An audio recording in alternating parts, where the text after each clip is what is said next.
Are you listening?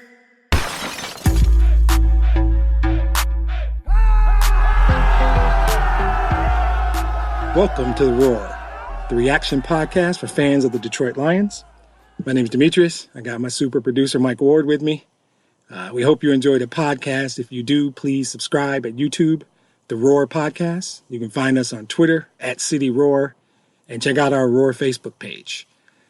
We want this always to be a reaction podcast. So the goal is always to, record this as shortly after the game as Mike and I can coordinate. And today we're about an hour after. So this should be as genuine as we can get for the podcast. This is what we always want to do. And so we hope you enjoy today's podcast. And let's start with the particulars.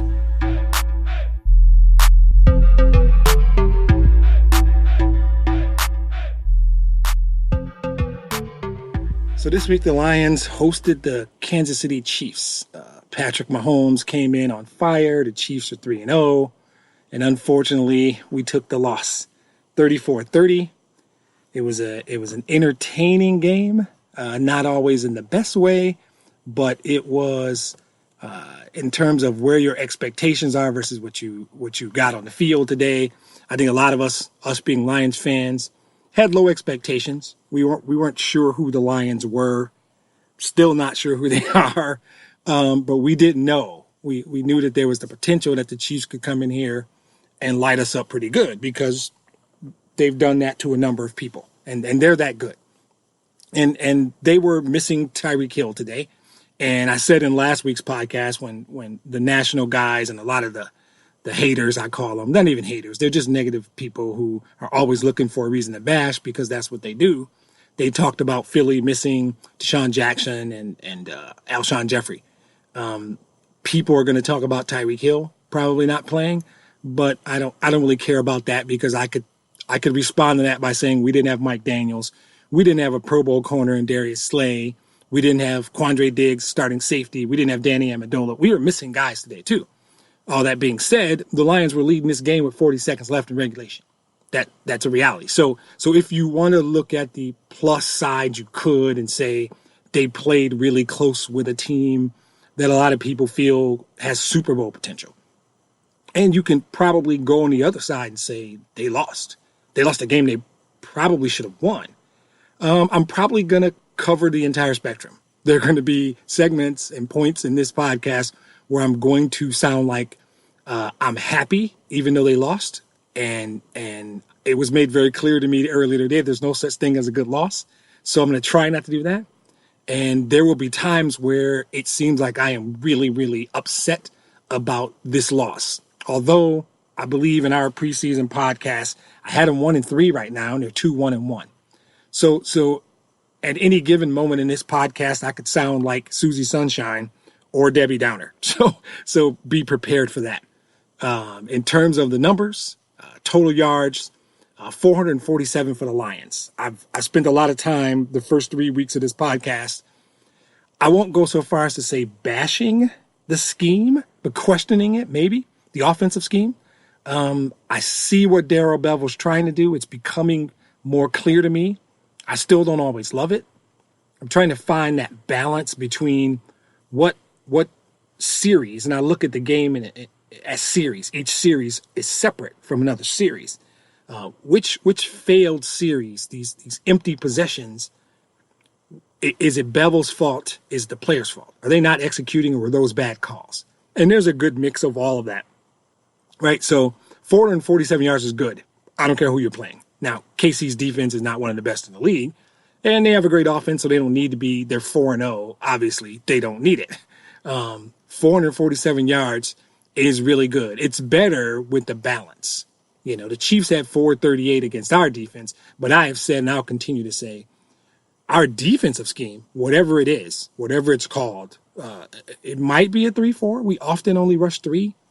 It might be a hybrid. There are 4-3 concepts that sometimes I see 4 guys down. So it's a mix. And I think if you asked Matt Patricia and he didn't have the filter of a head football coach programmed into his brain and he was just honest with you, he would say, we run everything. It depends on the team we're playing this week. It depends on the time of the game. It depends on, who their quarterback is. There's a lot of factors that go into what plays. But I think they try and run some of everything. They do some nickel. They run some zone concepts. They ran a lot of man, and it bit them in the ass, quite honestly. A couple times. I'll get to that later. So 447 yards for the Lions, 438 for the Chiefs is important because it shows some balance, right? If this is one of the top two teams, along with the Patriots in the AFC, the Lions played with them. And I mean that to say that they were right there throughout the game. They rushed the ball well. So this is important. They had 186 yards rushing, 5.3 yards per carry is a really good number. It is a really good number. It is probably one of the most critical numbers that determined why they were in this game, why they could have, should have, pick your word there, won this game. But the more important number to me is they ran the ball 35 times. I think if you look at history, if you run the ball 35 times, you probably win. It suggests balance. It suggests your quarterback didn't have to carry the load. It suggests you didn't trail big, which means you were in the game. I like the 35 running plays as much, if not more, than the 186 rushing yards. The 5.3 is a great number. 5.3 yards a carry. And some of that is offset, I think, by a couple of scrambles or something like that. But I'll get into carry-ons numbers later. But I think he was 4.8 by himself. So they only gave up 123 yards rushing. And there were a couple of big plays. Mahomes had a couple of big scrambles. Shady had a big run, as I recall. Yeah, I think he had a big run that I recall. So those numbers are a little skewed. But rushing yards is important. I talked in previous podcasts about the importance of running the football, the importance to getting defense rest, the importance to dictating the game to the other team, controlling the clock. There are a lot of aspects to a good running game that help you. And the biggest is probably taking some of the weight off of Matthew Stafford, which I think is a good idea. Turnovers, weird situation here. I always talk about penalties and turnovers, and because I think they're that important. I've said in every podcast, I think they're two of the most important stats to determine who won or lost the game. And if I tell you the turnover and penalty numbers, you can almost certainly guess who won the game, especially if it's lopsided. This one would have been a little trickier because it was a little more balanced. But and I think all 5 turnovers happened in the third quarter. I'll double check. Well, it won't matter. But I think the Chiefs had 3 and the Lions had 2. I think they were all in the third quarter. And it was so bizarre. It was so bizarre because the touchdown that the Chiefs got, and yeah, I'm frustrated by it because I can't prove it, and we'll probably find out. It's just an hour after the game. But as people talk and different people find out more information, the carry-on fumble is bothering me because when the guy picked up the ball, and Breeland's his name, he starts to run back. Golladay gives sort of a half-hearted attempt to swipe the ball. And as he's running for a touchdown, he is passing by Lion players that are walking off the field. They don't even acknowledge him. They don't even try. I believe, and I can't prove it, in my mind, that happens, that thought process in an NFL player, that trigger, that mechanism happens in an NFL player when they think the play is over. When they feel this play is dead, that's when they relax. They don't relax in the middle of a play. They have a job to do. They thought the play was over. Now, I want to say they heard a whistle, right? I have no evidence because I haven't done any diligence to see. I feel like the whistle blew. And if the whistle blew, that play should have been dead. If the whistle blew, right or wrong, I'm not even saying the whistle should have blown. I'm not saying carry-on was down, and after seeing the replay 3 times, I don't think he was. But going just on the visual and the mannerisms of the other Lions players, they thought the play was over. Why would they think the play is over if the refs didn't blow a whistle? I don't know. But that turnover bothered me. I think I liked that the Lions forced turnovers. I liked this ball your fist up like you're in the ring with Muhammad Ali and punch at the ball, right? And I think that resulted in 2 of our fumble recoveries today. And as much as I have used this podcast to say negative things about Jamal Agnew, that was a great play. I think that potentially unnoticed play goes early. Justin Coleman made a good defense and knocked away a touchdown. But staying with particulars, the turnover situation was odd because they all happened in such a short period of time and in this bunch time frame in the third quarter that they just kept going back and forth. And there were so many points left on the field by both teams. I mean, Stafford fumbled in the red zone. That would have definitely been 3. If he throws it away, it would have been 3. If they make a play, it's a touchdown. You left minimum 3 points on the board there. Carry on. Minimum 3, probably a touchdown. They easily left, plus 2 empty possessions in the second quarter that I think may have been more scheme related. They probably left 10, 13, maybe 17 points out on the field. You can't do that against bad teams. You definitely can't do it against the Chiefs. So the turnovers, I think, really impacted the game today. And the other thing is penalties. And I'm just going to mention a couple, and then I'm going to elaborate later on my thoughts about penalties in general. They got a penalty that I almost never see. Pre-snap, they got called for 12 men on the field. I don't even understand that penalty. Right? Now, if it was 12 guys lined up and the refs are saying, okay, nobody seems to be trying to get off the field, this is going to be a 12-man anyway, maybe that's what it was. I don't know. There was a blow to the head call, or I don't even know if he hit him in the head. I don't know, to Mahomes. And I'm not sure who it was. Cheap, weak penalty. But real penalties, right? I talk all the time about discipline and coaching discipline. Mike Ford got this body slamming unnecessary roughness that's just, I don't know how you clean up stupid, right? I don't know how coaches go back to work Tuesday and they go into meeting rooms and say what? Mike Ford, you know that's illegal, don't do it again? What? I don't know what that is, right? Frank Ragnow had a holding penalty that killed the drive. They were up 10-3.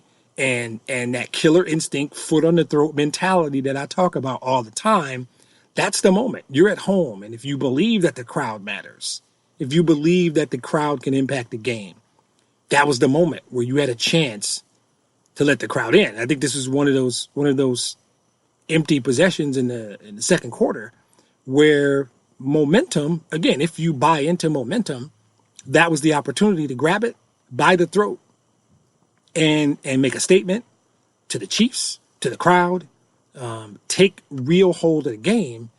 And I didn't love the play calling at that point in the game. I didn't love the execution at that point in the game. And like the very next play, when the Chiefs got the ball, LaShawn McCoy went 40, right? So it was a quick momentum change where we could have done something great and taken over, not necessarily the game, but taken over control of momentum at minimum. And so from a particular standpoint, I love the rushing yards. I do like that there was balance.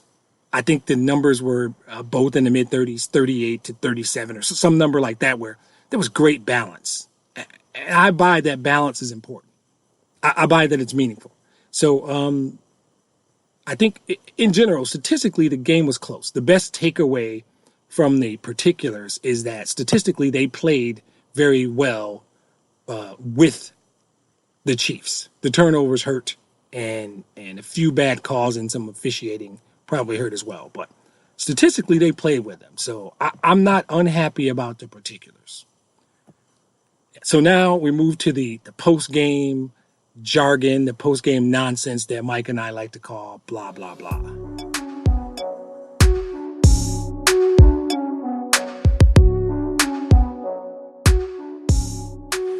So the post game for this one, I knew would be interesting, and I wanted to try and get, for the first time, what would be the coach speak after a loss? Would he being Matt Patricia, do the same thing?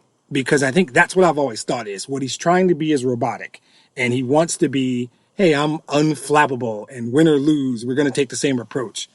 And, I don't dislike the guy. In fact, I like him. I think he's a smart dude and he's probably a good coach. But he's cut from the Belichick cloth. And as a fan, sometimes during a win, but almost always after a loss, I feel like you could give me something, right? Like after the tie loss in week 1, I wanted an explanation. I wanted to know why you took your foot off the gas. I wanted you to address it. I wanted you to acknowledge it, say it. And he won't. And that's the thing that for those of you who wonder, why do you even have this segment, right? It was supposed to be amusing, and there are weeks when it will be. There are times when, because of a play or something that happens in the game, just conceptually, like in the tie loss, I feel like they took their foot off the gas. I would like the coach to address it. He doesn't have to explain.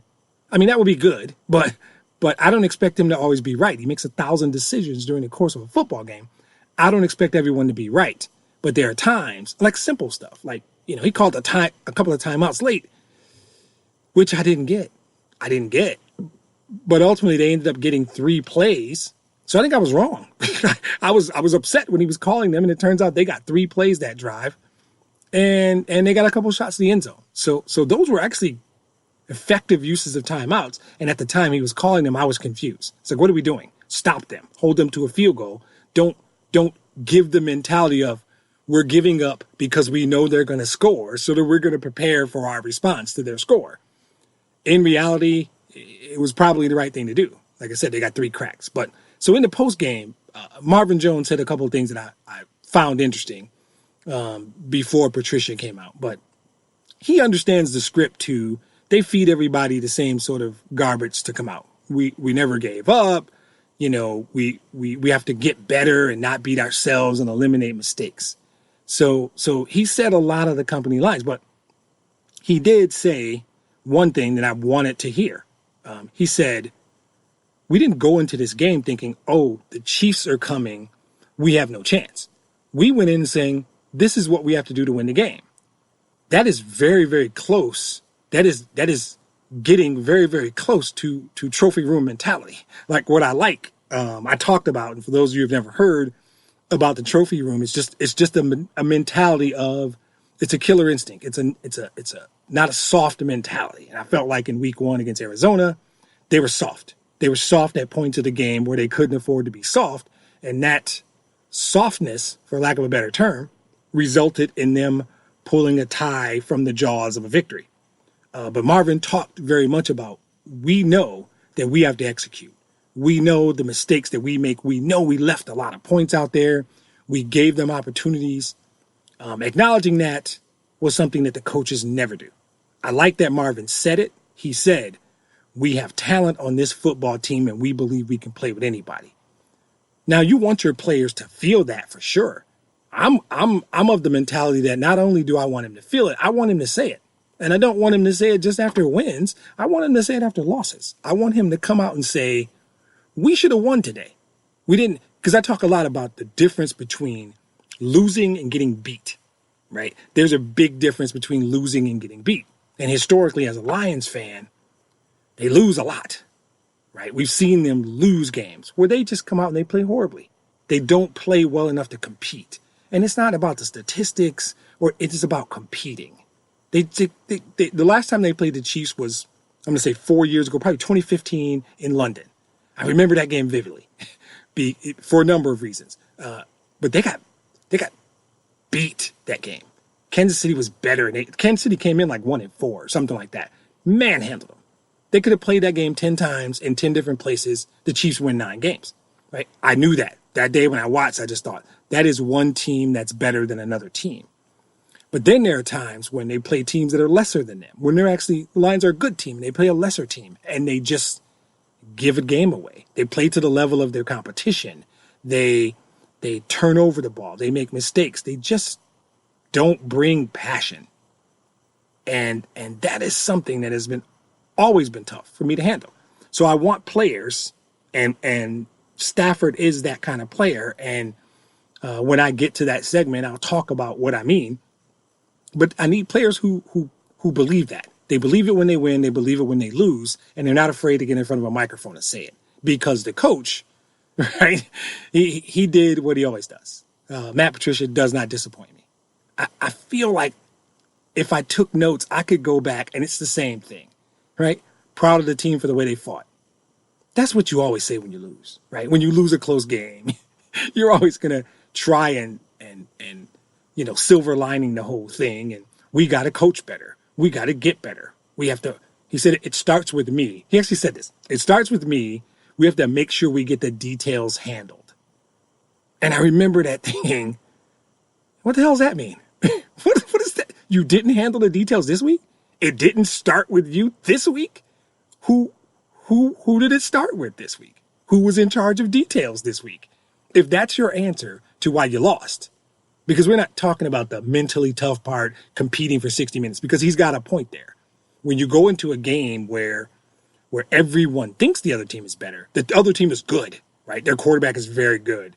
And on paper, you're not supposed to compete with these teams. They're supposed to be better. It is absolutely mental toughness that allows you to go out as a unit and execute when nobody else thinks you're going to win. You go out and execute and you play hard and it's pride, sure. But I've seen Lion teams that didn't play well when they were supposed to get blown out, they got blown out. I remember the day in January of 92 sitting in a chair watching the Redskins. That game was over in the end of the first quarter. And I remember thinking to myself, they were not mentally tough today. They went in expecting to lose, and the Redskins rolled. The NFC Championship game after the 91 season is what I'm referring to. But when Matt Patricia talks about mentally tough, I think that's what we have in this team. And as a fan, I mostly feel good about that. I think as Lion fans, we can feel good about this team being one that will fight, right? And I don't know if there's anybody else on the schedule that is so much better than them that it just won't be competitive. Now, they could lay an egg in 2 weeks in Lambeau. That's happened. And that guy kind of has our number, despite, I think, us winning 4 or 5 straight. You're welcome, Chris. So I think that when he talks about mental toughness and competing for 60 minutes, that's important because you do want that in a team. And if that's coming from your GM and your coach and through the coaching staff and that mentality is sort of permeating through the team, we're going to have some games that are going to be competitive. It's going to rip our guts out a few times because that's what they do. But I don't like the nonsense. Like, starts with me.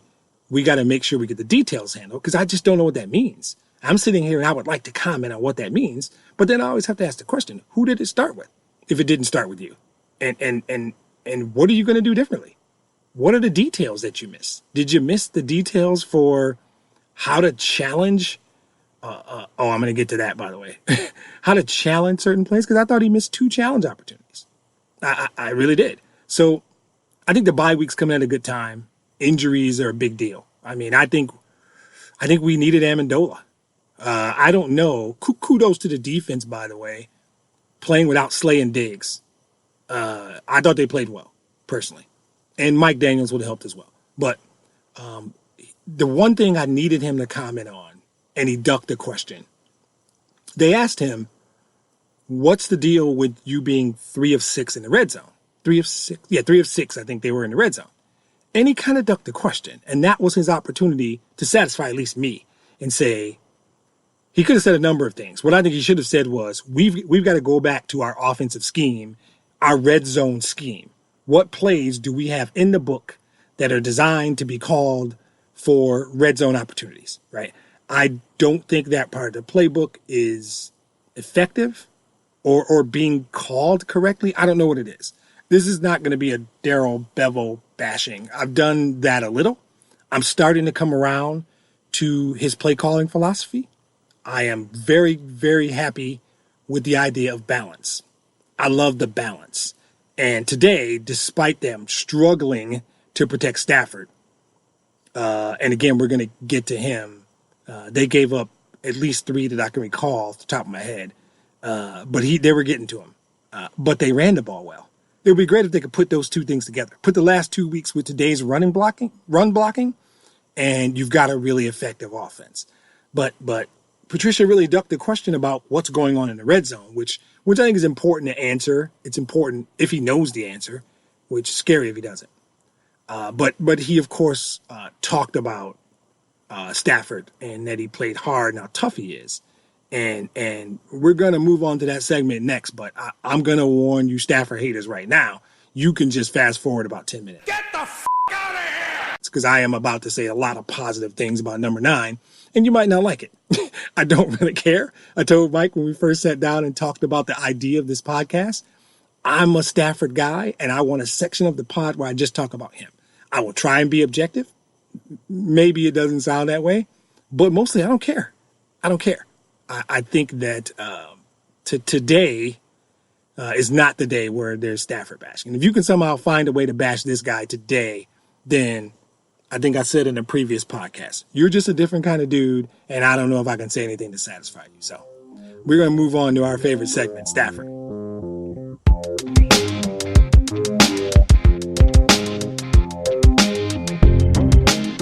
Okay, so, we have covered, this is our 4th podcast, and every time I have to do this disclaimer, right? Because I know how Lions fans are, particularly about the quarterback, and this quarterback especially. I'm not doing that today. I'm going to give you his numbers, 21-34, 291, 3 touchdowns. His rating was 118. Now, if you buy the rating, if you're QBR guy, right, 118 is excellent. You don't see a 118 and say, well, that guy's the reason his team lost. You can't do that. 118 shuts that down immediately. You just can't. I don't stop there. I always go deeper, talk deeper. I think it's important because there's nobody on the field who impacts the game more than this guy, right?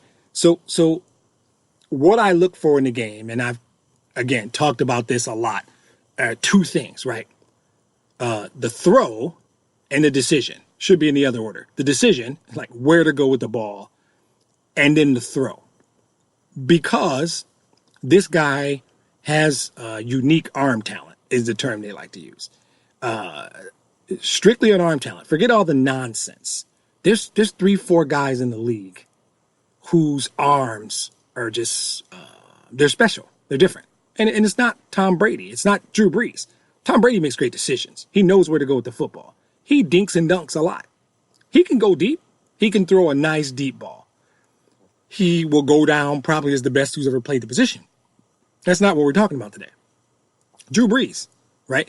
One of the best in the last 15 years, for sure. You look at guys like Peyton Manning, who will be in the Hall of Fame. There are guys who play the position at an extremely high level. That's not what I'm talking about. I'm talking about arm talent. Mahomes is an arm talent guy. And when a guy with arm talent puts together right decision with arm talent, sometimes it can look really special. And so today, I'm not saying he had a phenomenal game. You know what? I might say that. He had a very good game. More than anything, he made throws today that, in my mind, showed great decision-making and great arm talent. I tried to think of a bad decision, and I couldn't. He has some throws where guys have to reach back and make catches or reach high. He missed Marvin on a throw where he just wound up. He wound up and ripped a fastball, and it just flew way over Marvin's head. That was an amped-up guy, critical time in the game, trying to make a play, and he just let one go. I'm going to live with those, right? He threw a first quarter pass to Hockenson. Hockenson dropped it. I think there was a defensive hold somewhere else on the play. So they ended up getting a first down on a holding penalty, I think. But Hockenson dropped the pass, but it was a great throw because he was covered and he threw him open. The ball hit his hands. He's got to make that catch. He had a third down throw to Marvin that was minimum. He was covered. He might have been double covered, or he threw it into a zone. And that was one of those arm talent throws where there's 3 or 4 dudes in the league that can make that throw. There's just not that many of them. The touchdown in the third quarter to Galladay, if you watch that replay, there's 4 guys there, and he threw a rope, and none of those guys could get to it. There was only one person who was going to catch that football, and it was a rope, and he's done that in every game. He can make throws that other guys can't. I have always said the same thing. His arm talent is top 5 in the league. His decision making historically had been middle of the road. He is starting to put together good decision with arm talent. Now, two problems today. Well, biggest problem is that fumble's huge. That fumble's huge. So there's your bad decision. If there's a bad decision, it is you got 3 points there, right? That's third down. You got to chuck that ball into the stands. You have to live to fight another day and take those 3 points. That's 3 points we left out there. You don't. But again, mentality-wise, it is a guy trying to make a play. So I'm hesitant on that one. But that was a bad decision. You can just fall and take the sack or chuck that ball out of the end zone. You got a certain amount of time because you have to know time of the game, score of the game, down and distance. You have to know all of that. And something in you has to say, hey, I'm going to look, progression 1, progression 2, there's nobody there. Throw this in the stands and get the field goal. You have to know that. 9 times out of 10, he makes the right decision there. This time he didn't. And the ball got stripped and he fumbled. That's all on him. I don't blame anybody else. He's got to have a clock in his head that says, we have 3 points because Matt Prater's our kicker. I got to get rid of this. And he didn't do it. Now, in terms of a throw, I don't think he made a couple of bad throws, and they were just either bullets or too low. A couple of times his arm got hit. The balls got deflected. There was a bit of that. But from a bad decision in terms of passes, I didn't see any. And I saw some next level throws that I think only he can make. That fumble was all on him. That's a bad decision. He's got to be better, right? He's got to know that clock in his head has got to say, get rid of the ball. Now, my biggest thing today about him is he's hurt. You can see it. If you watch last week or 2 weeks ago, and in both podcasts, I talked about how well he moved. I talked about the fact that he hadn't been sacked in 2 games, being a product of the offensive line playing better, but also Stafford was contributing to that by moving. And it wasn't always scrambling. He scrambled for a couple of nice runs in both of the last 2 weeks. But it was more, I think the term navigating the pocket is probably what I used. Just a slide to the right, slide to the left, stepping up. He was able to do all that because his back or hip, and I'll put that in air quotes because I think they're lying to us, probably his back again. The same thing that hurt him last year. You saw it today. He didn't have that mobility today. Now, he didn't go on the injury report until Friday. So we really don't know. Now, from the information I've seen, there was speculation that he hurt his hip in practice. Maybe Wednesday or Thursday, I don't know. But he went on the injury report Friday as questionable with a hip. I could see that. Even on his runs, I could see that. I'm not saying that was impactful because he had 3 touchdowns and a 118.6 rating. So clearly it didn't bother him too much. I think it might have contributed to a couple of sacks where he just couldn't get out. I think it may have contributed to the fumble. He didn't have the ability to move and even just get to the side and get out of bounds or keep the play alive. So I hope this hip thing, and again, air quotes, because they're calling it a hip, I have no idea what it really is not long term. I hope this thing doesn't linger and become something he's trying to play through and it's impacting his ability to play.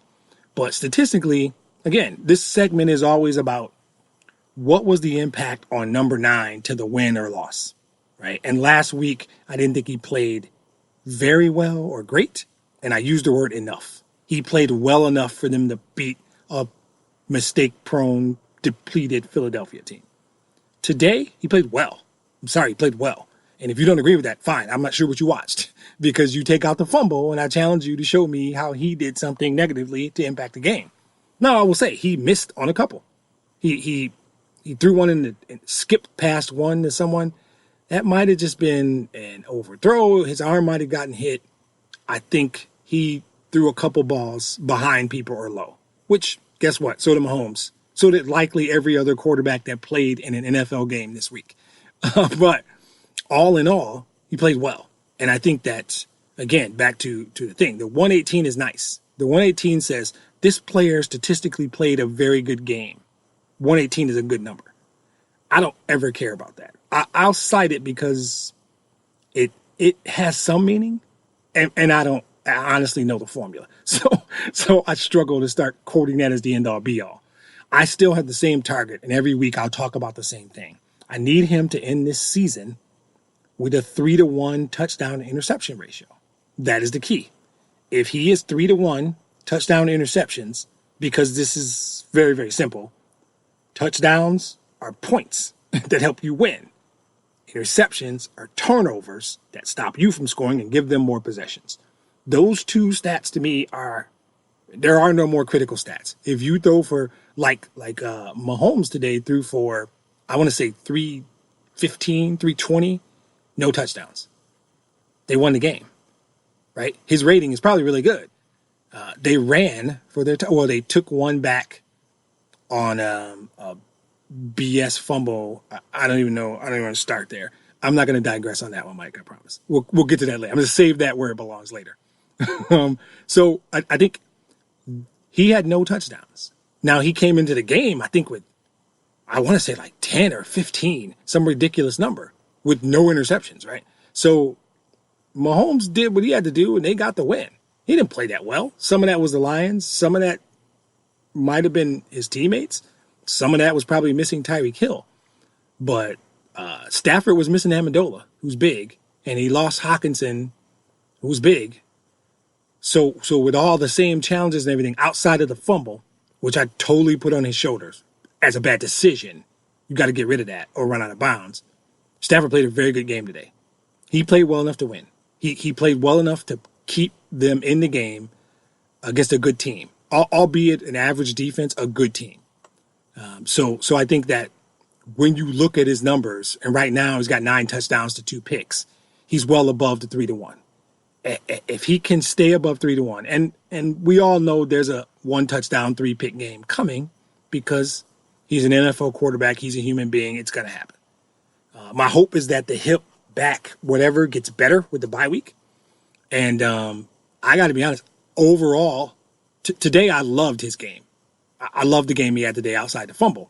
Overall, I like his game. I think Matthew Stafford, in as much as I don't love the scheme, is playing very well within a scheme that I don't really like. So the Stafford dislikers, the Stafford haters can say whatever they want, but when they're honest and they break it down, no matter how they break it down, you can't deny his arm talent. You can't deny the 291. There was a couple of drops in there, by the way. You can't deny the 291 yards for 3 touchdowns, the 118.6 rating. Matthew Stafford played very well today. He is not the reason they lost the football game. The fumble contributed to it, but he certainly isn't the reason. And that's generally the point of the segment. I'm a fan, number one, so I want to try and give as objective a view as I can of how Stafford played in a given game. And I just can't stand those people who hate the guy no matter what. No matter what he does, they're going to be haters. And that drives me bananas. It's illogical. It doesn't make sense. So I can't handle it. And I was honest. Last week, I didn't think he played good. I think it was enough. And that's sometimes all you need. And I don't think right now he has had a bad game. I don't think he's had a game you could really criticize him for. I mean, you could last week if you want. They won the game, though. So it's going to be tough. And today, in a loss, I was thinking, where do I go with Stafford? Because outside of the fumble, I can't figure it out. And there were 3 or 4 throws in that game where I was just like, wow, he has got like top 5 arm talent in this league. There's not that many guys that can make some of the throws he makes in a game, and they're impactful. They're impactful. If Hawkinson catches that ball, that drive maybe goes differently. The throw to Marvin was, I think, 3rd and 8 or 10 or something like that. And the touchdown to Galladay was just, there's not a lot of guys can make that throw. So I thought Stafford played well. It's unfortunate they lost. I don't think he's 100%, by the way, which actually makes this even more enlightening that he played this well and he's not 100%. Something's hurting. I don't know what it is, but something's hurting. So I think Stafford played a good game. And if you don't, then you probably just hate him. So we'll move on next to the highs and lows segment. The good and bad performances, either way that stood out. Could have been a player, could be a specific play, but just in general, the things good and bad that stood out in the game. And like I said, we like to call this segment highs and lows.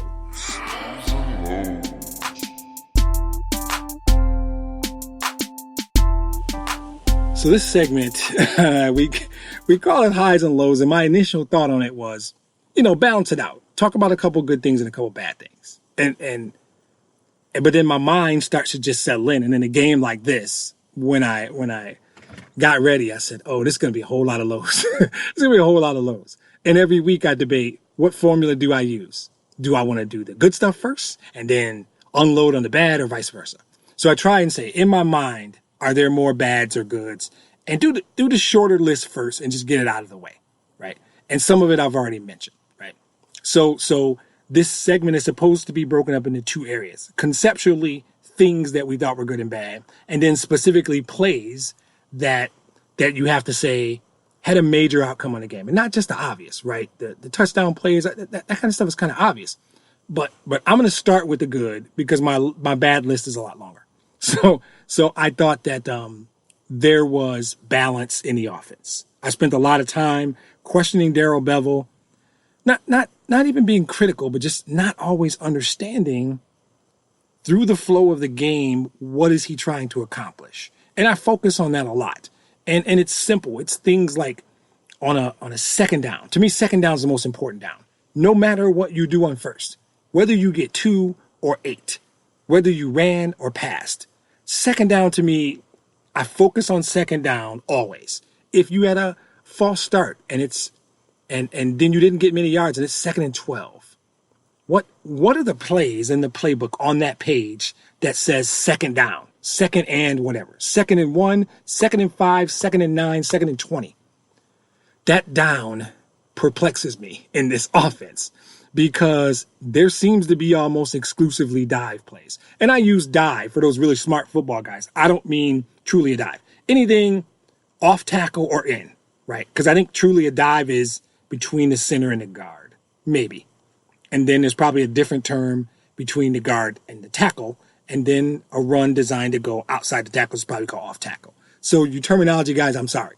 I'm not a broadcaster. I'm not a journalist. I'm a fan an hour and a half after what I consider a tough loss. So plays that seem to run right into the heart of the defense or stretch plays, right? I don't ever understand stretch plays, but I know that the times that the Lions have run them this year, they don't seem to be very effective. I don't know if we have the speed to run stretch plays. And I know stretch plays are about blocking schemes, and I'm not going to get into all the minutia and bore you to death. Today, there was balance. There were running plays that I thought worked, that I had previously criticized. There were running plays that ran between the tackle and the guard, particularly, where I thought they had effective blocking schemes. And maybe all of this is simply a product of the Chiefs are not a good defense.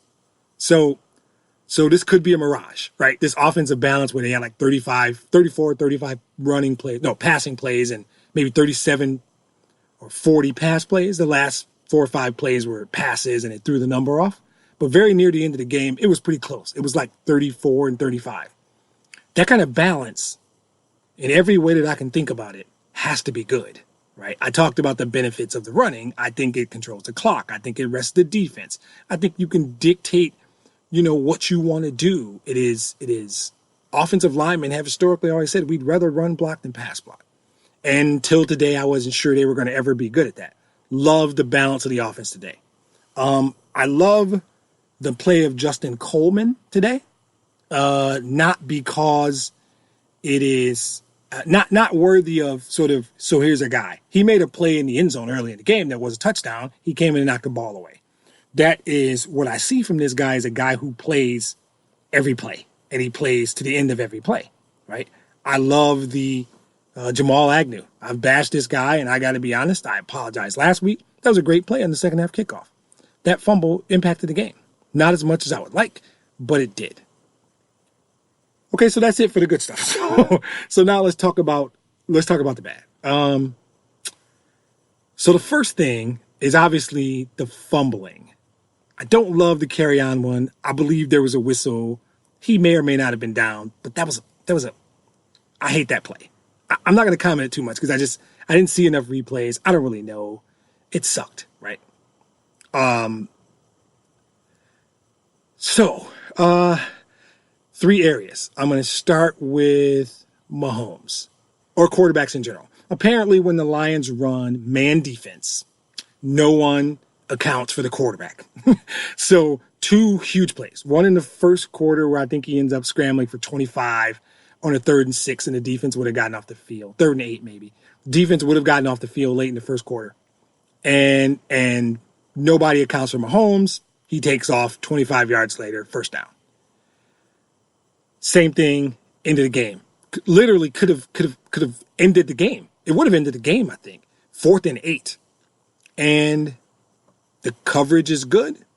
Everybody's doing, and nobody accounts for Mahomes. He scrambles, picks up like 15. That is something that should be easy to clean up. I think the term is spy, right? If you know you're playing a guy who can get, now if you're playing Phillip Rivers, fine. If you're playing somebody who can't move, I got to stop picking on Phillip Rivers, by the way. Phillip Rivers is a good dude and a good quarterback. I'm sorry, Phillip Rivers. I take that back. I've fallen and I can't get up. Damn. If you're playing a quarterback who's not very mobile, fine. But if you're playing a guy who can move, you got to spy.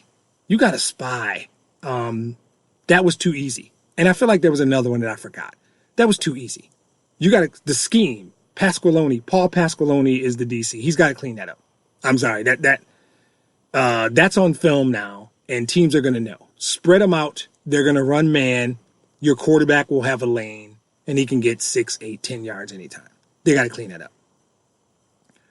Second thing, I have watched football for over 40 years, and the fact that I am not sure I know what a catch is beginning to piss me off. It is really, they're ruining the game. So I think this is targeting I think they're called the competition committee. Okay, I know nobody from that committee or nobody who knows anybody from that committee will ever listen to this podcast. But NFL, you have a problem with your game. I'm not being dramatic because I'm pissed. I'm getting pissed.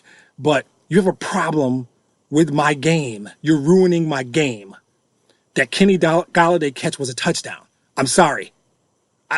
I'm not even that hot because we were the original recipients of the screw job in Chicago, Mike, when Calvin Johnson lost the opener, I don't know, 10 years ago, whenever it was. This is stupid. Figure it out, league. This is not that hard. You know what a catch is. A catch was a catch for 50 years. Now, all of a sudden, we don't know it. That's a catch. He had the ball. He had both feet down, and then he landed. That is a touchdown. I'm sorry. Now, will I say that it's the officials' fault? No.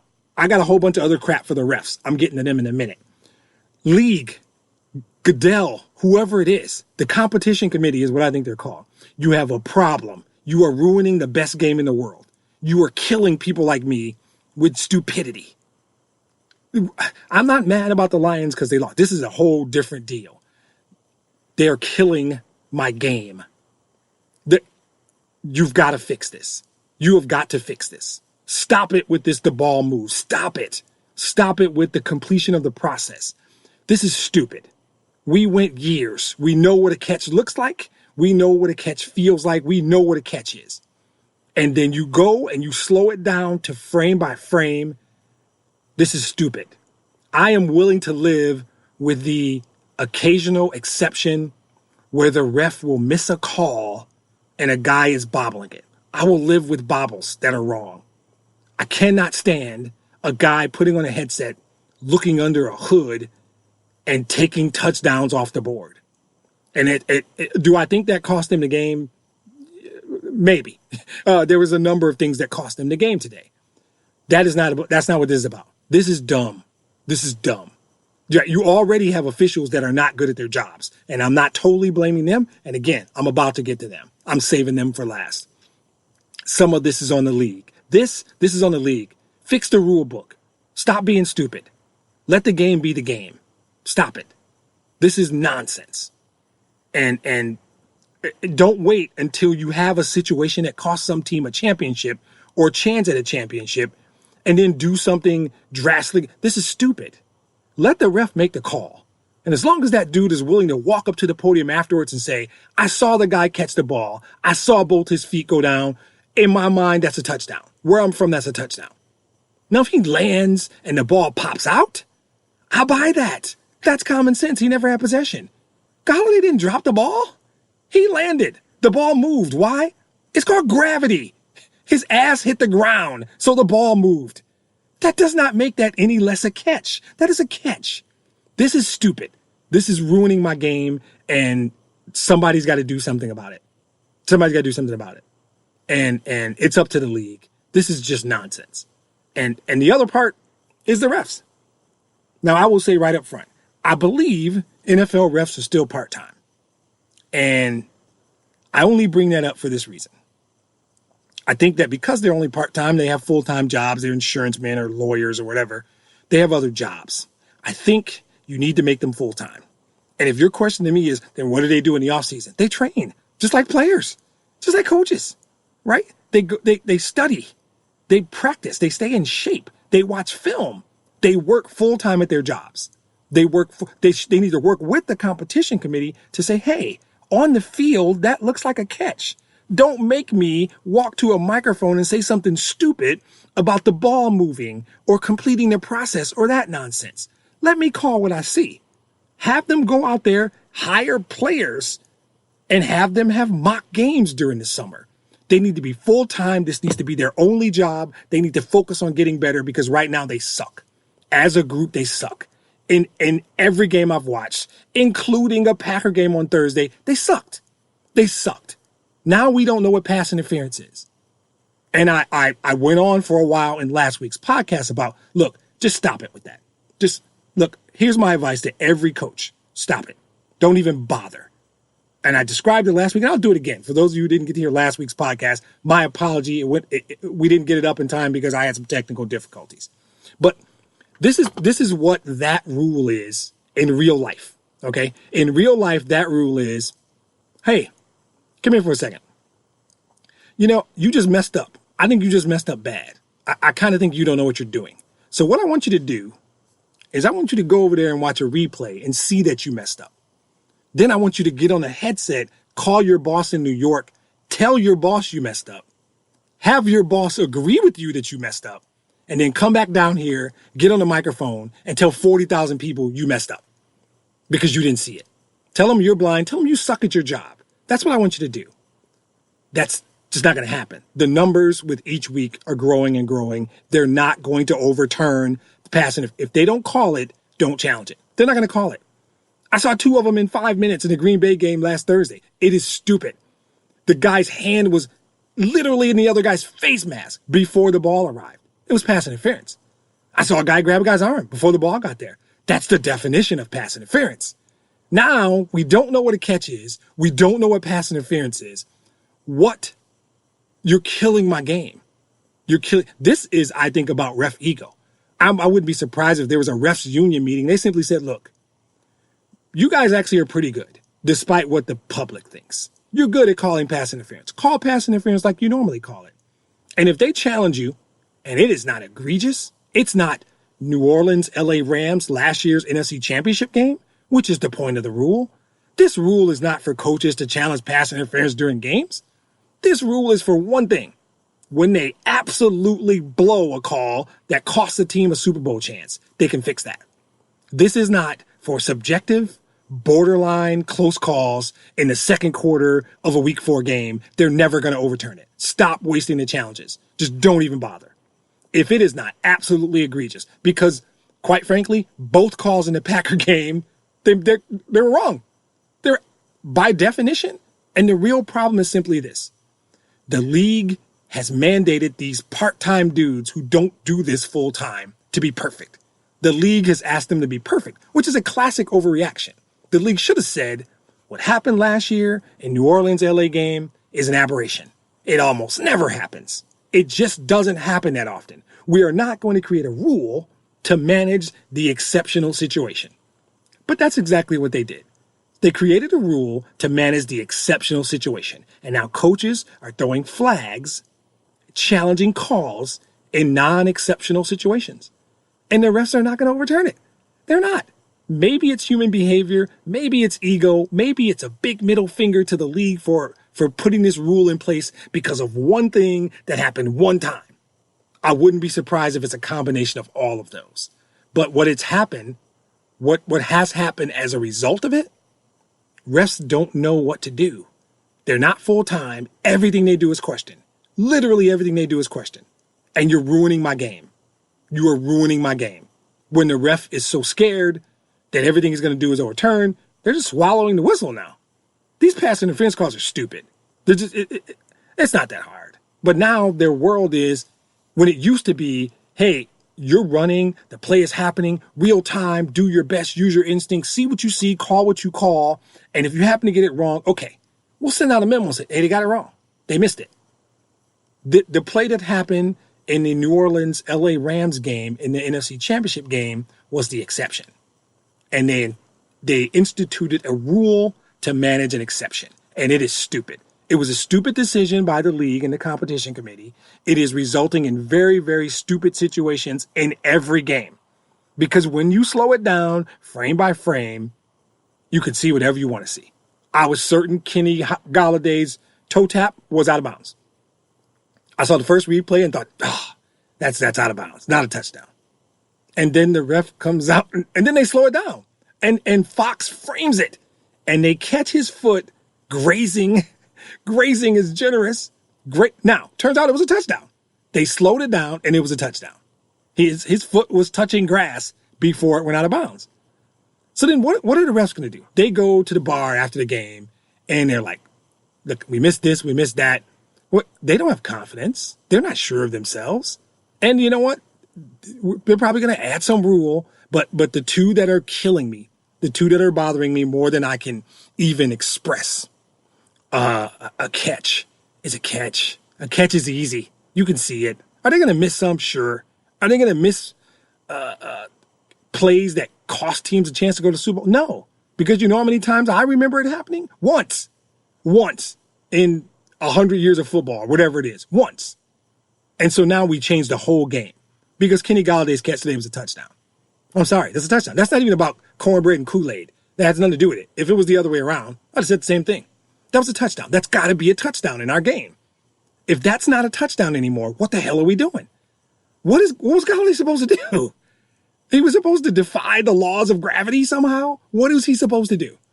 And if that's where we are now, we're just, you overturn that touchdown, know what happened? Stafford fumbled on the next play. Yeah. They missed the Travis Kelce offensive pass interference. That was, last week I talked about pass interference, or maybe 2 weeks ago I said, if you fully extend your arm, that looks like pass interference, offense or defense. I don't care if it's actually pass interference. All they have to do is sit down with the players in preseason, at camp, wherever, and say, if you put your hand on the other guy and fully extend your arm, from where I'm standing, from my viewpoint, 10 times out of 10, that's going to look like pass interference. I'm going to throw the flag and call it. So don't do that. Travis Kelce, and I think he dropped the pass, if I'm not mistaken. I think he dropped the pass. Fully extended, pushed his guy off. Nothing. So then I'm like, because now it's all about game management and you have to question everything. I'm like, throw the flag, right? Because I'm glad he didn't, because they probably wouldn't have overturned it. Because this rule is stupid. The refs are, I think, giving the league the middle finger, giving the players the middle finger. They're saying, what happened last year was an aberration. Don't create a rule as though we screw up all the time. And I don't think they do. All that I just said, I'm going to wrap it up with saying, I think for the most part, the refs do a great job. Not a good job, great job. I think they make 200 calls a game. I think they get 10 of them wrong, 5 of them wrong in a game. Statistical probabilities, that's pretty good. You can live with that. For what it is, you can live with that. And you have the mechanism to fix the really bad ones. But now we've gone too far. This pendulum has gone too far. I don't know what a catch is. I don't know what pass interference is. And it's ruining my game. It's ruining my ability. And then this is not about taking up time, because I hate stupid people who say the games take too long. The game takes as long as it takes. I don't care. I'm going to watch it. And if you want to stop watching a game because you think it's taking too long, then you're a crappy fan and I don't care. It is not about time. It's not about time. I can live with minor errors, right? That's human nature. It happens. It happens. I cannot live with not knowing. When I see Galladay make a catch, make a tremendous toe tap to get both feet down, that's a touchdown. I need to be able to react. I need to be able to jump up in my living room and be happy. And I know I can't because it's a scoring play and they have to review every scoring play. So then I got to wait for the replay to see. And, oh, crap, the ball moved. They're going to take this away. I knew it. I literally said, nope, they're going to take it away. You're ruining my game. I think this is part league for dumb rules like the process and the pass interference flag because it's stupid. Just take that away. Don't give the coaches a chance to do that because the refs aren't going to do it. And some of this is the refs giving the league and the coaches a middle finger. Some of it is the refs' pride. Nobody, including me. And if my boss or some coworker comes up and say, we think you did this wrong, we think you did a crappy job, I want you to go look at it and come back and confirm you did a crappy job. I'm not going to do that. No. I mean, I'll fix it, maybe, but I'm not going to. That's ridiculous. It's a ridiculous concept just as a human being to ask another human being to do that. And it is a rule instituted to manage exceptional situations that almost never happen. It's just dumb. All right, it's just dumb. So Lions fixed the spy on the quarterback because you got killed twice with that. League, fix these stupid rules because you're ruining my game. And refs, stop being jerks and call pass interference when it's pass interference, or at least look at the replay and change it when it needs to be changed. But they're killing me. The lows of today really killed me. I really didn't like the touchdown that the Chiefs got on the return. I'm certain they blew the whistle. I did not like the missed offensive pass interference calls. They missed a face mask earlier in the game. And the Galladay touchdown overturn was the thing that bothered me more than anything today. That's the thing that just, more than a loss, I'm bothered by that. Well, part of it is that I think that might have changed the outcome of the game. The Mahomes scramble late in the game certainly changed it. Certainly made a difference. But for me, I'm these refs and it's the refs and the league. It's both of them together. They've got to fix this because I can't stand this anymore. So all right, we're gonna move on to a segment where Mike gives me 3 good questions to answer. Oh no, I skipped a segment. We're gonna not go right to 3 and out. I'm so excited about your questions, Mike. I wanted to jump a segment. We're gonna talk about here's a guy. Every game we talk, and there's a guy or more than one guy, usually more than one guy, that impacts the game in a way that we need to mention and we need to call them out. Sometimes it's a group of guys. And I'm going to tell you right now, the officials in the league, I'm not even going to give them the honor of putting them in that segment. I'm just going to tell them they all suck right now. Ooh, you suck. But right now, we're going to move on to, so here's a guy. So for me, I in my head initially when we started this, I thought, I want to point out the guys that I think subtly, not just their big plays, but overall their performance throughout the game, were worthy of being mentioned. So like honorable mention thing or outstanding performance thing. And then very early on, I thought, wait a minute, there's guys on the other side of that, right? There's guys whose bad play hurt. So I was like, they don't always need to be good. We can mention those guys too. I only have one sort of bad ribbon today, and Frank Ragnow, and I like him. I like the pick. I like him, his flexibility. He can play center and guard. But he had 2 big plays today that hurt, right? He killed a drive with a holding penalty early. And then there was a big 4th down that I think we were both going to go for and probably get. And he had a false start or whatever they call on a center when he shuffles the ball or something. Those are big penalties. And it was more than one. So I have to, as well as they run blocked today, they struggled in the pass. Ragnow had 2 like major penalties, those impact drives. So I had to mention him, but that's it really on the bad side. I think a lot of guys actually played well. Kudos as a group to the secondary without Slay and Diggs. They played well. Tracy Walker shows flashes and I like him, but as a group, I'm gonna give here's a guy to the defensive secondary. Other than the one dumb play, Ford played well. I think you see a unit that is solid. But the standout guys to me I've mentioned one guy every week. This is the 4th week in a row that that I've done Here's a Guy, and there's one guy I mention every week, and I'm going to mention him again today. Quietly, and I don't know what the Giants were thinking, Devon Kennard is a really good football player.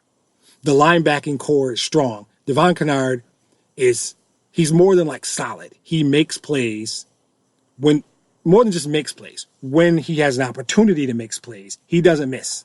He makes tackles. He gets pressure. He covers in the pass. I like Devon Kennard a lot. And it's that simple. I just feel like when I'm watching the game, I see Devon Kennard making plays. I think A'Shawn's the same way. A'Shawn Robinson's quiet because he's getting double teamed. He's clogging the run. He's getting interior pressure. A'Shawn is having a really good season. He was injured early. A'Shawn is important. He is a player, and he's having an impact. Trey Flowers made a couple plays, but I think that along that line, it's surprising to me that A'Shawn Robinson and Devon Kennard are the guys, if you call the outside linebacking position on the line. But the way they play it, he is often basically a left defensive end. Kennard and A'Shawn Robinson, he recovered a fumble. I think A'Shawn's having a solid season so far. He's playing well. Obviously, Kerryon, 26 carries, 125 yards. That 4.8 yards per carry is the point, is the key, is the most important thing. You can get 125 yards strictly on volume of carries if you want. But 4.8 yards per carry is a nice number. I would like to be closer to 5.5. That's not a bad number. And today he was effective. He was getting 6 when they needed 3. He gassed them for a couple of 10, 12-yard runs. Kerryon ran the ball well today. And I think he is the key. That guy stays healthy through most of the year and gives them the balance that we saw today. They're going to be a difficult game for people because they're going to be able to, and they ran the ball over 30 times, 35, 36 times, 186 total yards. Some of that was Stafford scrambling, but Kerryon's the key to that running game. And the running game is the key to the balance that you want in your offense that keeps their defense on the field, that eats up clock. I keep talking about these things consistently because when you play a team like Kansas City, for example, ideally you can limit their number of possessions. You are almost never going to be fortunate enough that they're going to, I think, miss a field goal or an extra point. He missed something, I think, today, and turn it over 3 times. You're not going to get that lucky. So if you do, you can't give them 10 or 11 or 12 possessions because even if they throw away 3 or 4, that's 8 more, and they're likely going to put points up on 6 of those and do the math. That's a big number. So you want to try and limit them to like 8 possessions. Hope you get 2 or 3 turnovers and maybe a loss of downs or a miss special teams play or something. Because I think they punted twice, maybe 3 times. I only remember a couple of punts. So I think that running game, that's why that's so huge. I will consistently talk about how important the running game is to the overall scheme and specifically to the help it gives the defense and the balance it gives for Stafford. So I think those are the guys who again, as a group, the officials sucked. As a group, the league office, the competition committee, the guys who make the rules, they suck. Ragnow had a bad day. Good player, has had a basically good season. He had 2 things today that needed to be called out because they were that impactful. I certainly wouldn't say he sucked. As a group, the Lions' defensive backfield on a positive were excellent. Devon Kennard, A'Shawn Robinson, both of them played well, and Kerryon, very important. So those are my guys. And now we get to the fun part where Mike gets to try and make me think, try and make me figure something out with a couple of questions. And I always like the intro to this one because I like the way when we worked on this, Mike said, "How about a segment that's very similar to 2 bad running plays and an incomplete pass and a punt? Let's call it 3 and out." So we're gonna move on to 3 and out.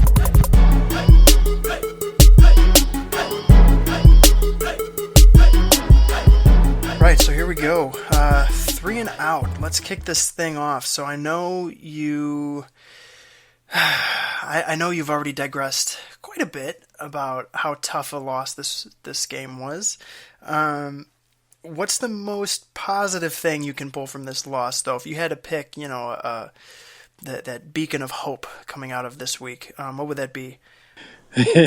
Beacon of hope. That's strong. But there is some, right? Because again, I refused, even though I'm about to say it, I refused to call it a good loss because I don't know that I believe in the concept. But there are a couple of answers to that. I think the way the defensive backfield played without Slay and Diggs has to be noted. Coming into the game, I was like, oh, this might be a really bad situation. Mahomes might put up 500. I could just envision guys running wide open throughout our secondary, and that just didn't happen. So whether that was zone scheme, execution by players, which to a degree I'm sure it was. Tavon Wilson had a good game.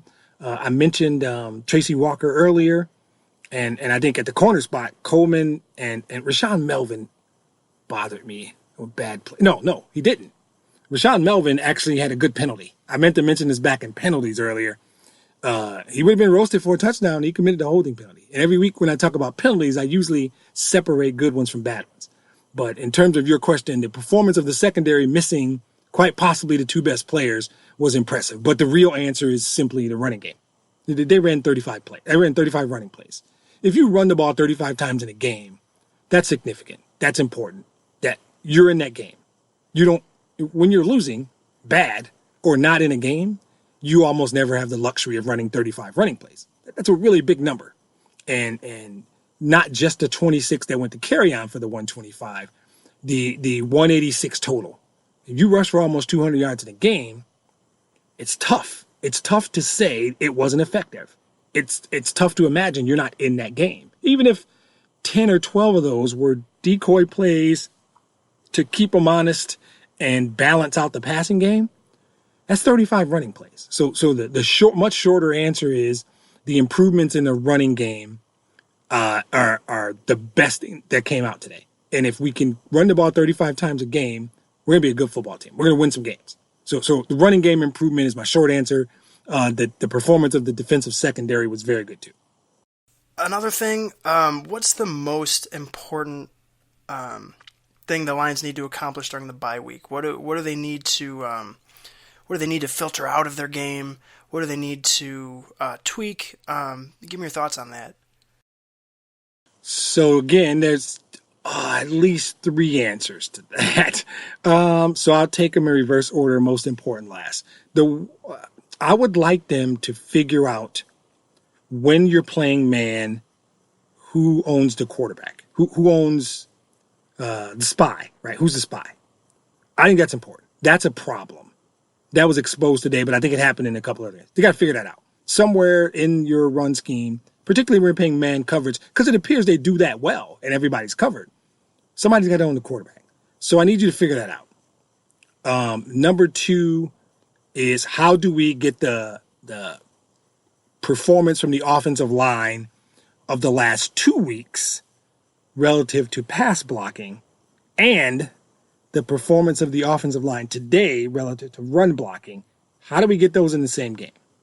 That's when we're good. That's when we will be really good. And we put up 30 points today.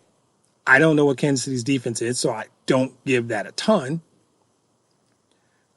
Cleaning up dumb penalties. Again, there are aggressive penalties that are a part of guys trying to make plays, and then there's dumb penalties. I always say dumb penalties are bad coaching. Dumb penalties are focus concentration deals, right? 12 men on the field. How the hell does that happen? That's strictly on the DC. You can't have 12 men on the field. You know that. Guys have to know what packages they're in and when they're supposed to be on the field, when they're not. That should be easy to clean up. Even the unnecessary roughness on Mike Ford. You can't body slam a guy. You know that. That's not teaching. That's not film study. You can't pick a guy up and body slam him. It's in every rule book, in every league. You can't do it. Don't do dumb stuff. I don't mind the good penalties. I don't mind Rashawn Melvin holding that guy because that would have been a touchdown. Game's over. They lost anyway, but that would have certainly been it. So clean up dumb penalties. Clean up penalties that cost you drives or kill drives, right? Holding's going to happen. I don't know that Ragnall's holding penalty was a dumb penalty. He might have gotten beat. I saw Joe Dahl get beat on a play and didn't hold. I kind of wish he had because Stafford got smashed. Dumb penalties bother me. The number of penalties don't, the types of penalties do. They're good penalties. There's standard aggressive, I'm playing football penalties. And like Snacks jumped into the neutral zone. He was trying to make a play. That wasn't dumb. He was trying to make a play. And if he would have timed that right, he would have made a great play and I'd called him one of the guys, right? That one doesn't bother me. Melvin's doesn't bother me. 12 men on the field is dumb. That could cost you one day. Body slamming a guy for no apparent reason is dumb. Now, the obvious answer, those are all good reasons. The biggest thing, obviously, is got to get healthy. You got to get Stafford's hip fixed. You got to get the hamstrings with Diggs and Slay. We hopefully TJ Hawkinson is all right. I imagine he'll go into concussion protocol. And if he's still out in 2 weeks, that thing was every bit as bad as it looked. So the easy answer to what's the biggest thing to accomplish during the bye week is always the same. It is get healthy. I don't like that it's so early, but with our list, I don't know if we're getting Mike Daniels back or not, but with Daniels, Amendola, now Hawkinson, Slay, Diggs, all these, we got a lot of guys out, right? So get healthy. That's the number one answer. But clean up the penalties, get more of a balance on the offensive line, run, pass, performance. Blend those together and give me a complete game with both. That'd be great. But get healthy. So it is kind of a blessing. All in all, I'm thrilled the bye week is now in general. Now they got to play 12 straight weeks. So that kind of sucks. But you got some key guys hurting right now, especially 9. So get my guy number 9 right. Get my Pro Bowl corner back. Get my number 1 draft pick back on the field. Get Daniels and Diggs. All these guys are key. They're not losing guys that don't impact the game. All those Amendola, the guys I'm naming are critical. As a group, that's a lot of plays on the field with that group that we're missing. So the biggest thing is Stafford, obviously. Hopefully Hawkinson's okay because he changed the game. And then I need Darius Slay back. So get healthy. That's what I'll go with. Yeah, exactly. They got about a week to find some voodoo magic professional to get about half of Detroit back on the field. So, yeah, exactly. They got those guys. There's somebody in the city who's got some kind of magical pill or brownie or something that hopefully will help them. Okay, so last one. Where they've played a quarter of their games. How do you feel about this team after the first 4 games of the season? Wow, that's a hard question today. Right now, 2 hours after the game, I'll give you my answer for that. This will be different, Wednesday. This will be different next week. I'll have time to process it, but the purpose of this podcast is not to process it. The podcast is the process, right? It's me going through this game and sort of reading it out and getting my venting out against the refs and some of the issues with the scheme and not having a spy. And so right now, it's probably, I don't know, Problem is I've watched 4 games and I still don't know if they're good.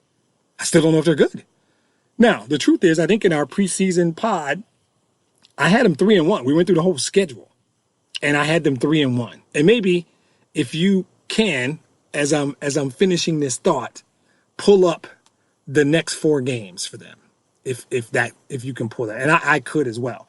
So I think right now I would think that for me, it's just okay, right? I thought they'd be 1-3, which is what I think I predicted in the preseason pod, and they're 2-1-1, and the loss wasn't horrible. In the pod, I just quickly chalked that up to an automatic loss. And that's not how it went down. It went down in a much different fashion. And I didn't think they could go to Philly and win. And I didn't know what the Chargers were. I will never get over the tie loss. Never. That game was 24-6. I'm not going to digress too much. I will never get over the tie loss. And even though we're 2-1-1, I still feel like that tie loss is going to bite us. Probably when the Packers come to town at the end of the year. That's shaping up to be such an important game. That tie loss if we're sitting 3-1 right now, tied with the Packers for the lead, and maybe the Bears are 3-1 also. Are the Bears 3-1 also? Bears are 3-1, yeah, as of an hour ago, yeah. Right. So it's tough to quantify how I feel, mostly because of the stupid tie loss, right? I think that I see flashes of a team that can play with anybody. I think that my quarterback, when he's healthy, is very effective. I think we have a legitimate running back and a legitimate running game. I love our linebackers. As a group, I don't even care what the stats say. Everybody healthy. I love our linebackers. Christian Jones, Jarrett Davis, Jelani Tavai, Devon Kennard. Give me the 4 of those guys. And plus even Reeves Maben had a good day on special teams, by the way. I give him a quick shout out. Love our linebackers. Our offensive line needs to gel and get a consistency. I think we have one of the best receiving corps in football, quietly. And that might be a little bit of an overstatement, but Galladay, Jones, if you count the tight ends, Galladay, Jones, Amendola when he's healthy, throw in Hawkinson and James and even Logan Thomas. We have guys that catch the football. We have guys that get open. So I like where we are while being frustrated that we're not 3-1. So I can't be thrilled because I know in my guts we should be 3-1. But I can't be disappointed because I predicted they'd be 1-3. So it is this real sort of difficult dichotomy to figure out. It's like, wait a minute, and I don't know what they are. And I honestly don't know if they're good or not, which is the worst part for me because there's this struggle in my mind of wanting to eat a big old plate of cornbread and wash it down with some Honolulu blue Kool-Aid and say, we're 3-0-1 at the top of the division. And then fumbles and refs and stupid rules and all kinds of stuff cause me to sit here and look at 2-1-1. I hate that because of that stupid tie loss. So the problem is we'll be in week 12. I'll still be talking about the tie loss. So your question was, overall, how do I feel after 4 games? I feel like we should be 3-1, but I'm glad we're not 1-3. So it's probably the best way I can put it. Yeah, I think after only a quarter of the season, probably too early to have an identity crisis, especially when you really, you were really kind of hesitant to believe the Lions could accomplish anything spectacular this year. Right. But, first 3 games of the season, 2-0-1, that's a respectable start, I would say. The worst part about this for me is I can't taunt you with the undefeated Detroit Lions anymore. So. Right. I said, oh my God, if we win this, it's basically going to be Mike's podcast, just saying undefeated for like an hour and a half. Yeah. And I would have been fine with that probably. So yeah, I think though, but as I look forward, we have Green Bay at Lambeau, the Vikings at home, the Giants at home, and then we go out to Oakland. So my expectations have changed. I'm not going to go back and listen to the preseason pod and see what I said because it's different now. It's different now. I expect them to go 3-1 in these 4 games. I don't know what Minnesota is. Now, no, I should say 2-2. And it's not even Minnesota. I never expect to win at Lambeau. That's not same old Lions or any nonsensical thought process. It's hard to win road games in the National Football League. It just is. Anywhere, right? Ask the Chiefs. They'll tell you. They gutted that one out. They had some help. And yeah, they didn't play well, but it's hard. Last week in Philly, it's hard to win games on the road. The tie loss, hard to win games on the road. I don't ever expect to win at Lambeau, especially if 12's suiting up. So I'm going to be honest and whatever, Chris, whatever you're thinking, that's fine. I expect us to come home and beat Minnesota. I think we're a better football team than the Giants, and I think we're a better football team than the Raiders. And despite that game being in Oakland, I want a 3-1 record coming out of this. And if we're sitting 4 weeks from now, 5 weeks from now with the bye, and we're 5-2-1, we'll be in a good spot. We'll be in a good spot because we have some winnable games on the back end of the schedule. I think the next 4 will dictate it. They go 3-1, we're in a good place. 2-2, we'll have work to do. Anything less than 2-2, and these are going to be some very interesting podcasts. That's what I would say. So my hope is 3-1. I wouldn't be shocked at 2-2 because I am a Lions fan, and that's kind of part of the deal. You have to be at least a little realistic. But I'm hoping for 3-1 in the next 4 games. I think all the things we talked about in the last segment getting healthy, especially Stafford and Slay, Hawkinson. We got some critical dudes injured. So get healthy, come out and win 3 of the next 4 and be legitimate. We're sitting at 5-2-1 and going through that next stretch of games, which I think starts with your Chicago Bears. That'll be a nice place to be. So take it a game at a time, all the stupid coach speak, blah, blah, blah. But I feel okay after 4 games. Like I said, the really short answer is I am happy we're not 1-3, but in my gut, I know we should be 3-1. And that's a little bothersome. So we'll go ahead and look at what's next.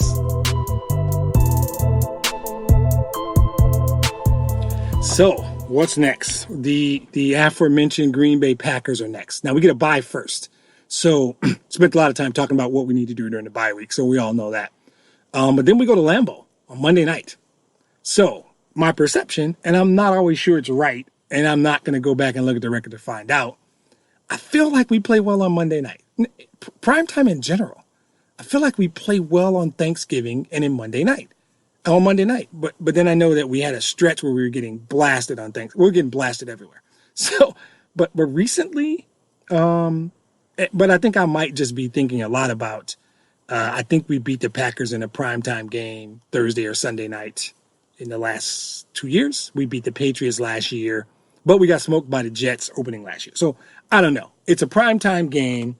They're going to have an extended vacation here to get healthy and just get mentally ready and do everything they need to do to be right for that game.